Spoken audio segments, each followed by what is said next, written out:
Note cards, all of them double-sided. 1, 2, 3, 4, 5, 6, 7, 8, 9. And volunteer. Thank you. You're welcome. All right. So, my name is Ariel Sally. Let me ask you a question. When I bring up the 1940s, what's the first thing that comes to mind? Better yet, if I bring up Aryanism, Nazism, millions slaughtered purely based off of their race, culture, or religion, what's the first thing that comes to mind? The Holocaust. So, being a Jew, growing up in a Jewish household, you have most likely a family that went through the Holocaust. So in mine, both sides of my family went through the Holocaust and shared stories with me of horror and just of pure suffrage. And I'm here to not only give you a small history lesson, but as well to shed some light on a more raw side, a little more detailed. I'm going to give you personally my grandfather's firsthand experience with the Nazis, what he had to go through, and so on. First, we're going to go a little bit of a backstory, what the Holocaust was, the history of it, and then we'll get into the raw details. So, let's go back to 1941 for a moment. There was an infamous individual that I'm going to guess most of you knew by the name of Adolf Hitler. Hitler was born in Austria-Hungary. He was the fourth of 6 children. As much as we don't like to say it, he was a very charismatic individual. He knew how to speak. He knew how to get everybody's ears right onto him. He was part of the Nazi Party, and he became Chancellor of Germany in 1933. Excuse me. So from there, he changed what was Germany into Nazi Germany and became the Führer instead of the Chancellor. So Hitler, growing up, he had a bit of a hard,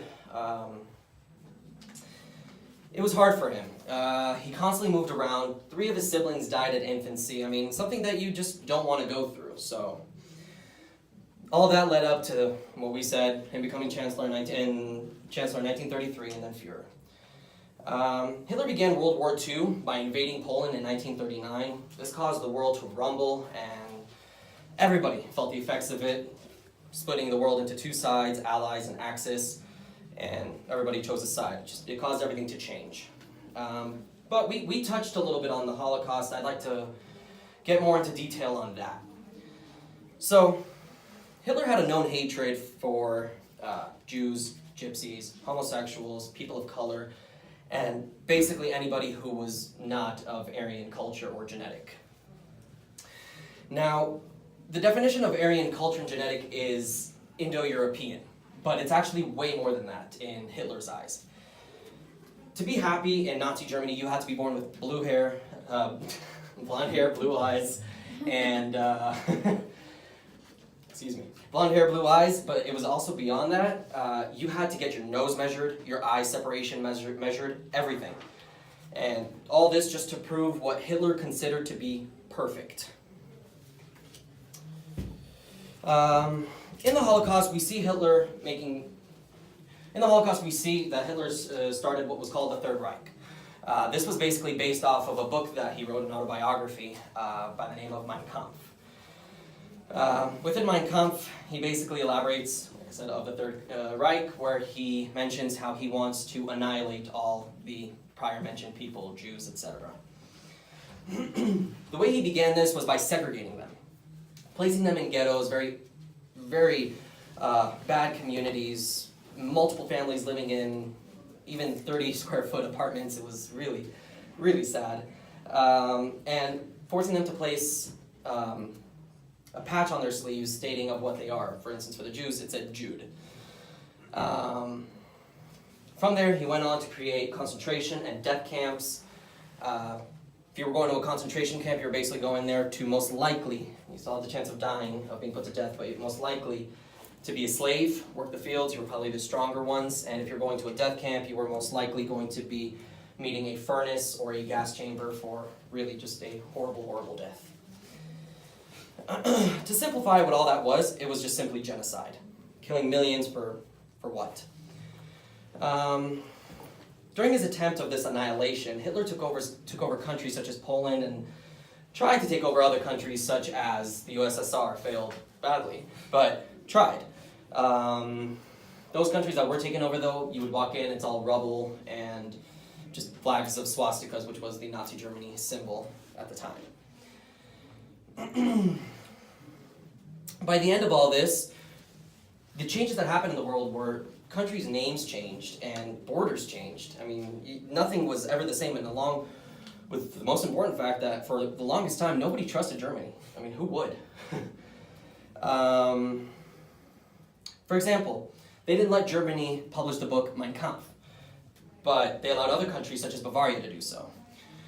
Bukovina, it was a country in Romania at the time. No longer. It's now considered a country of Ukraine. Things that you wouldn't think of changing just happened to change from such an astronomical thing.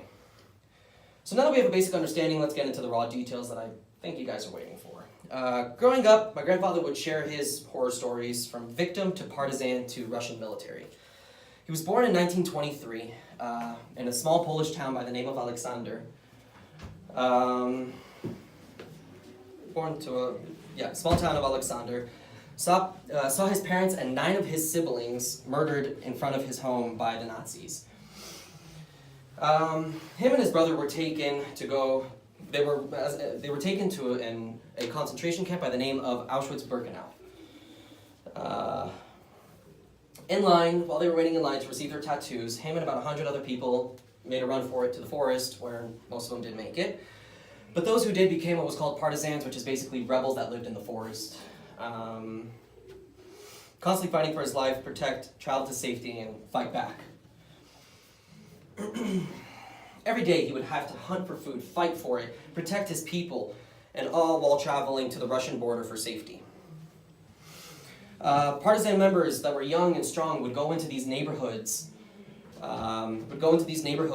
and assassinate, kill, place booby traps, whatever they could do to help fight back. Upon reaching the Russian border, my grandfather made sure his party was placed into safety, and he joined the newly Russian military unit named Spetsnaz.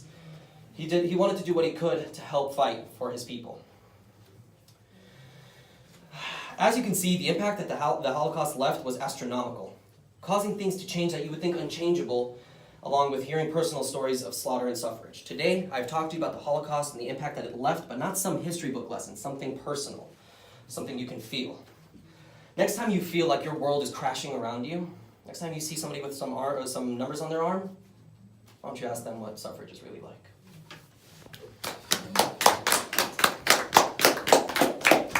Cards.